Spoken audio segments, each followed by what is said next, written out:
live on Facebook. Say what's up real quick. What's going on? What's going on, Dante Nation fans? Bo Mac. Bo Mac, Terence Crawford trainer right here. Watching Dante's Boxing Nation.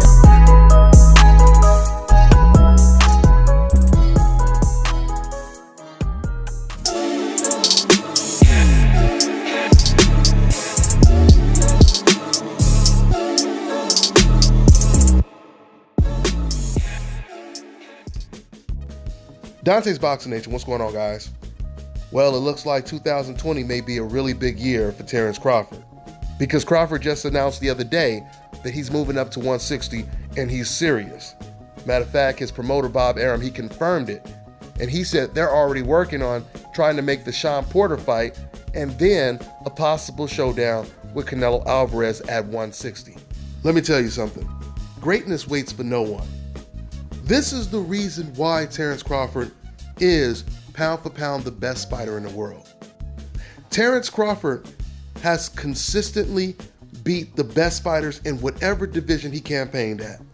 From 135 to 140, when he was at 140, he was calling out Lomachenko because there was this dispute of who was the best, Lomachenko or Terence Crawford. So Crawford, he ended up calling out Lomachenko, said we could fight at a catchweight. I can come down, you can come up. Now, of course, Lomachenko, he rejected that proposal. But the interesting thing is that would have put him basically in the same position that Guillermo Rigo was in when Rigo moved up 2 weight classes to fight Lomachenko. So Terence Crawford, he unified all the belts at 140. Then he moved up to 147 and called out the most avoided fighter in the division, which was Errol Spence. And now because he can't get the Errol Spence fight, he now wants Canelo Alvarez at 160. Terence Crawford is chasing greatness, guys. He is basically practicing what he preached. By him being willing to move up to 160, he's basically saying to Lomachenko, look, I'm willing to do what I asked you to do, which is go after greatness. The only question is, will Canelo Alvarez take on the challenge of facing the smaller Terence Crawford? Now, we already know Canelo Alvarez, he had no problem chasing the Floyd Mayweather fight, another smaller fighter, a welterweight. But I truly believe Canelo and his team understood as long as he didn't get knocked out by Floyd Mayweather, he wouldn't lose that much, meaning he could pretty much come back and still be a star. And that's exactly what happened. Everyone, they look at that loss as, oh man, well, you lost to the best fighter of this generation, so it's not that big of a deal. On top of that, it's going to be as big as payday, and it's going to make him a Mexican star. And that's exactly what happened. Now, when Canelo took the Amir Khan fight, he didn't fight the best welterweight at the time in the division. He fought a guy that was somewhere at the bottom, always getting knocked out, which was Amir Khan.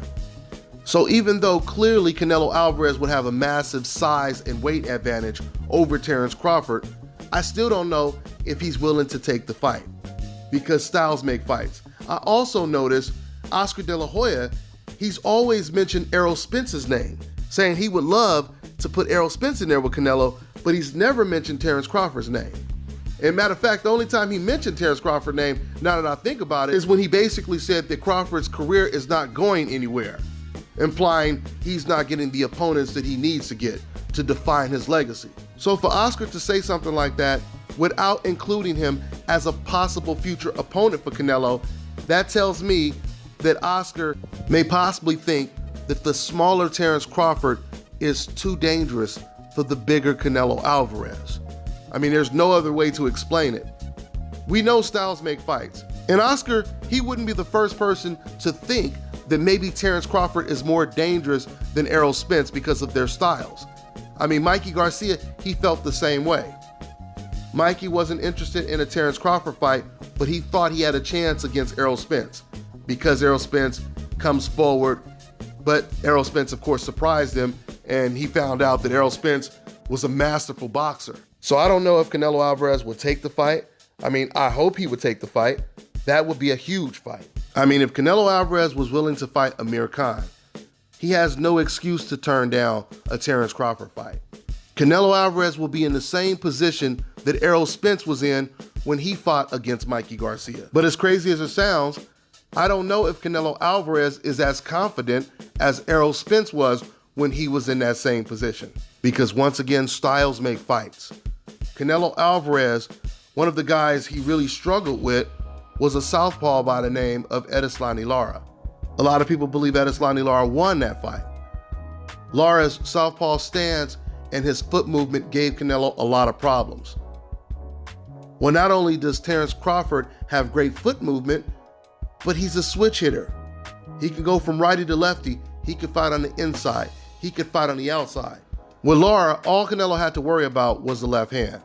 With Terence Crawford, you have to worry about the left, the right, the body shots, the hooks, the uppercuts. You have to worry about everything. But once again, at the end of the day, with Canelo Alvarez having the same type of advantage, at least natural size advantage, that Errol Spence had over Mikey Garcia, it would seem there would be no reason for Canelo Alvarez to turn down this proposal. But with that being said, not overlooking Sean Porter, because of course that's in the plans. Of course, if things go according to plan, Crawford would have to get past Sean Porter, which is not going to be an easy task. In fact, I truly believe that the Sean Porter fight may actually be more of a tougher fight than the Canelo Alvarez fight for Terence Crawford. Styles make fights. And Sean Porter, he has a very unorthodox style that you can't really prepare for, or at least you can't get sparring partners to really mimic his style. This is not to say that Terence Crawford beats Canelo Alvarez hands down, but what I'm saying is when it comes to Canelo, you know what to expect. You know how Canelo is going to fight. You pretty much get an idea of what punches he's going to throw. But Sean Porter, he has this unpredictable ambush style, where 1 minute he'll be bouncing around the ring, throwing a perfect jab. Next minute, when you don't expect it, he does a blitz attack and just jumps all over you. So we'll see. It should be a great fight.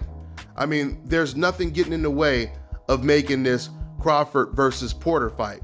I mean, Team Porter, they said they want the fight.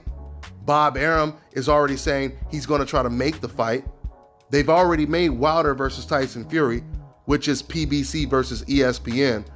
So I don't see why this fight wouldn't get made unless one of the fighters decide to go a different direction. So let's see how it all plays out. Let's see if Canelo or Oscar De La Hoya responds to this news. Once again, Oscar was very vocal, talking to the public. He was very adamant about possibly making Canelo versus Errol Spence. Let's see if he feels the same way after hearing what Bob Arum and Terence Crawford just said they want to do. That's all I got for now, guys. I'm on to the next one.